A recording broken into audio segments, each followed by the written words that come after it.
Yeah, 7:50. It's Friday, our favorite time of the week. There's something wrong with the boy. KTBB owner, general manager Paul Gleiser. Well, he bought a radio station. That's one of the problems. That's the big problem. You tell me, Texas, what's on your mind, sir? We are sponsored by KE Cellars, Tyler's Old World-style boutique winery in the French Quarter on South Broadway across from the mall. Fans of the movie The Godfather will remember the phrase, go to the mattresses. The expression is said to originate from the mafia. It means to go secure an apartment and bring in a bunch of mattresses for one's soldiers to sleep upon during a protracted war against a rival faction or gang. The expression turned up again in the movies in You've Got Mail when Tom Hanks, offering business advice to Meg Ryan, advised her to go to the mattresses in her battle with a larger, stronger competitor. As it turned out, that larger, stronger competitor was Tom Hanks himself. Going to the mattresses means that whether you want war or don't want war, it is, nevertheless, war. The line has been drawn and the matter will only be decided after a fight. So it is, I believe, with respect to the looming deadline for funding the government beyond the expiration of the current spending resolution a week from today. It's time for the Republicans to go to the mattresses. Drawing a line and saying no more likely means the government will, quote, shut down for a while. I put the words shut down in quotes because the government doesn't really shut down. The military continues to operate as normal. The IRS still processes payments, although they don't process refunds. Surprise, surprise. The mail still gets delivered and the air traffic controllers still go to work and the federal prisons are still guarded. Yellowstone National Park, however, is closed. So is the Air and Space Museum. No Capitol tours for your Boy Scout troop, no processing of your passport application. Until the Congress authorizes the funds, these government operations, and many like them, will in fact shut down, and the employees will not report to work. But it's important to note if an impasse actually comes when it's finally resolved, it's virtually certain that the affected federal employees will receive full pay for the days they didn't work.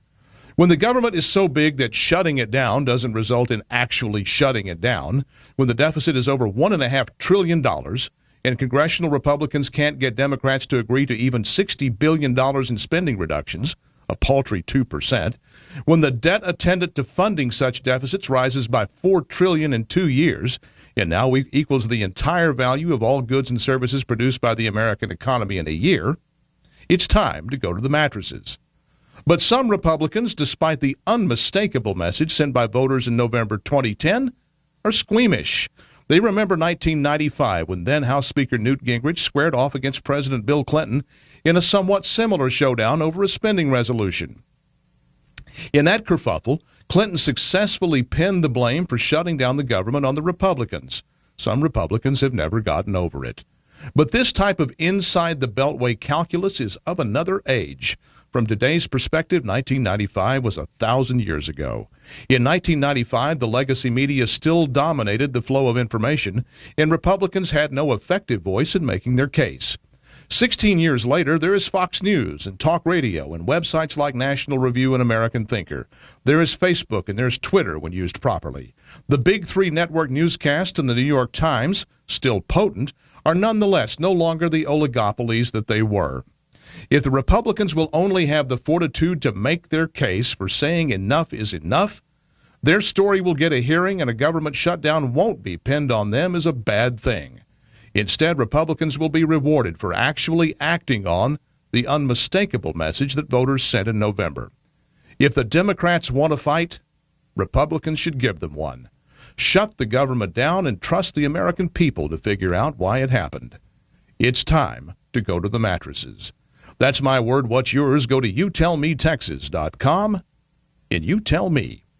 One of the things that intrigues me most about my work for KE Cellars is that top-quality, award-winning wines that stand up with wines from all over the world are being produced right here in East Texas.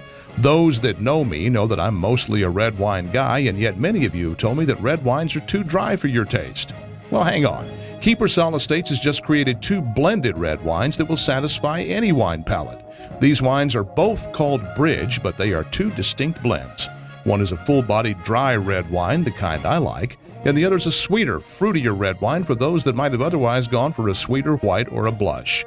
Both are grown and vented right here in East Texas, and both are amazing. But like I always say, don't take my word for it.